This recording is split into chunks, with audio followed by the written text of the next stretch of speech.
Bienvenue sur TIV Info. N'oubliez pas de vous abonner et activer la cloche de notification. préfecture bi préfet moo convoqué réunion bi xam ngeen ne réunion bu nga xamante ne dañ doon waxtaan ci affaire njàng ak njàngale xam ngeen ne le 2 incha allah dañu bëgg xale yi ak enseignants yi commencé waat jàng ci biir école yi xale yi nag toog nañu ab diir te jànguñu te xam ngeen ne mu ñu jékki-jékki rek dem école ci contexte bi nga xamante ne moom la ñëpp xam moo tax dañu doon expliquer loolu. wax leen aussi mesure nga xamante ne moom la ñu jël mesure pédagogique yi mais mesure sanitaire yi nga xam ne dina tax xale yi jàng ci ay conditions yu baax ci biir salle bi gis ngeen fi ay médecins chefs gis ngeen ci personnel de santé mais gis ngeen fi aussi personnel ñu nga xamante ne dañuy assurer la sécurité des écoles mooy service d'hygiène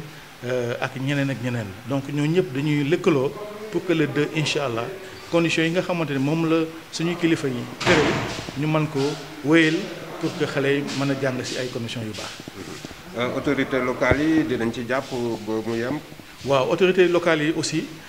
ñoom xam nga population lañ fi nekkal te école dafa dem loo xamante ne askan bi yëpp moom moo ko moom donc état dafa am effort yi mu def pour jox xale yi matériel maanaam mooy ay saabu ay gel. ay thermoflash waaye dañoo laaj aussi collectivités territoriales yi ñu jàpp ci mbir mi ndaxte ñoom dañu fi toogloo population ku nekk aussi am na benn contribution bu ñuy xaar ci yow nga xam ne bu état bi àndee yow aussi nga andi loolu lépp dañ koy jox xale yi jox ko enseignants yi pour que vraiment li ñu bëgg ci ñoom mooy jàng bi mën a jaar yoon jàng boobu aussi ñu mën ko teg ci ay chartes yu baax ñu mën ko teg ci conditions yu baax conditions sanitaires yu baax ndaxte. doo jàngale rek waaye da ngay bàyyi xel maladie bi te loolu aussi ñoom xam nañu ko expliqué nañ leen ko te ñoom aussi jël nañu fi ay engagement yaakaar naa ne engagement yooyu dañ ko wéyal incha allah. distanciation sociale beeg yooyu ñaata ñooy war a nekk ci classe bi. waaw léegi xam nga fi ñu toll nii dañoo changé mbir mi classe bi nga xamante ne daan ëpp juróom fukki élèves léegi 20 élèves rek lañu am autorisation mooy ñaar fukki élèves. classe bu nekk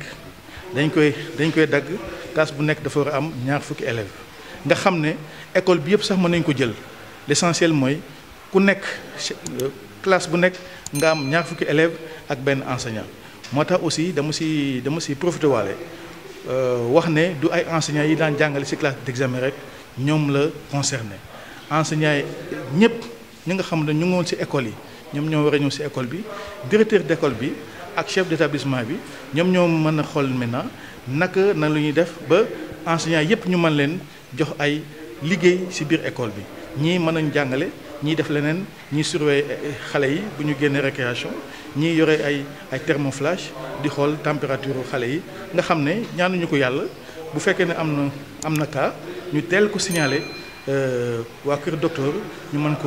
mën ko toppatoo. là vraiment loolu daal la ñu bëgg d'ici le 2 incha allah. gis nañ tamit xale yu bari yoo xamante ni jamono yi nekkuñu fi ak contexte bi ñu nekk état d'urgence est-ce que yéen a ngi bàyyi xel xale yi nga xamante ni bu ñuy ñëw jàng si. waaw boo seetloo fan yëpp ministère de l'intérieur moom ak naataangoom bu transport ñu ngi liggéey ci mbir moomu nga xam ne élèves yi dañoo nekkoon ci vacances waaye enseignants yi aussi dañoo nekkoon ci vacances donc ñooñu naka la ñuy def pour que xale yi. ak enseignants yi mën a delluwaat ci école yi ñoom ñu ngi ci waxtaan ba yaakaar naa ne fii ak fan yu néew dina am ay arrêtés yu génne pour que ñooñu ñu mën leen di andi dans de bonnes conditions loolu daal vraiment amuñu ci benn. jaay ñi nga xam ne dañu doon jaay ci école yi yan conditions yi. waaw jaay bi moom dañ koo tere ak jaay bu mu mënti doon nag dañ koo tere ci école yi parce que yëf yi du question xale ñëwal nga jàng rek. mais dañu bëgg boo ñëwee aussi nga jàng dañu war a assurer fi nga nekk nga bañ a am ay tolof ci wàllu kër docteur moo tax li ñuy jaay yépp dañ koo tere te gis ngeen ne ci salle bi amoon na fi ay forces de l'ordre amoon na fi chef hygiène mu nga fi woon ak ñeneen ñooñu nag ñoom ñoo ñuy jàppale pour que liggéey bi ñu mën ko wéyal ñu mën ko def comme ni ko suñu kilifa yi bëggee te incha allah noonu lay demee ñoom aussi jël nañu engagement dañuy waxtaan ak population bi ñu wax leen ne lan moo tax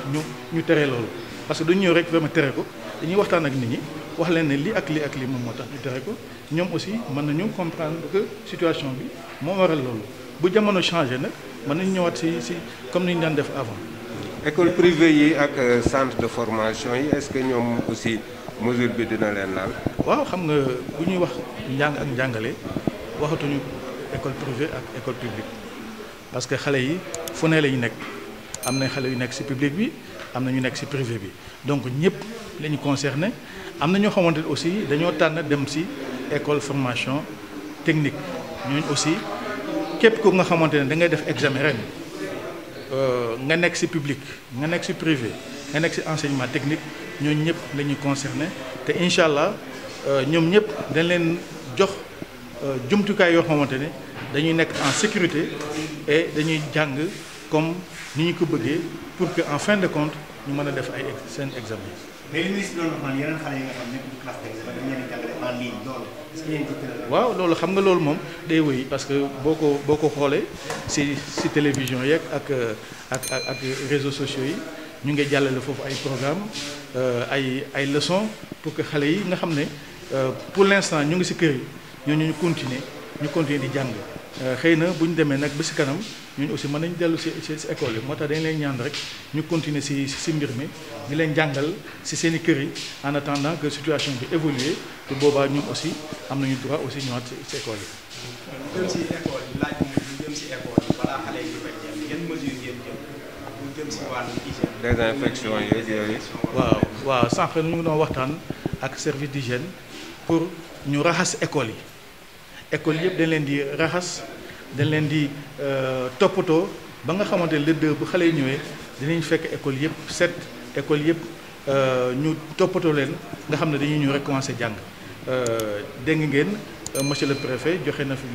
ay mesures nga xam ne suba incha allah collectivité territoriales yi daañu jàppale service d'hygiène pour que fépp fu ñu mën a jaare école yi département yi ñu mën ko toppatoo ba nga xamante ne vraiment ñëw ci école bi du doon benn jafe-jafe ndaxte école aussi toog na ñaari weer xale yi jànguñu donc école yi actuellement dañoo xaw a tilim mais incha allah fii ak ay fan yu néew service d'hygiène jël na engagement dugg ci école yi désinfecté ko raxas ko toilettes yi def ci ndox ba nga xamante ne vraiment xale yi bu ñu ñëwee ëllëg duñu am benn jafe-jafe pour jàng.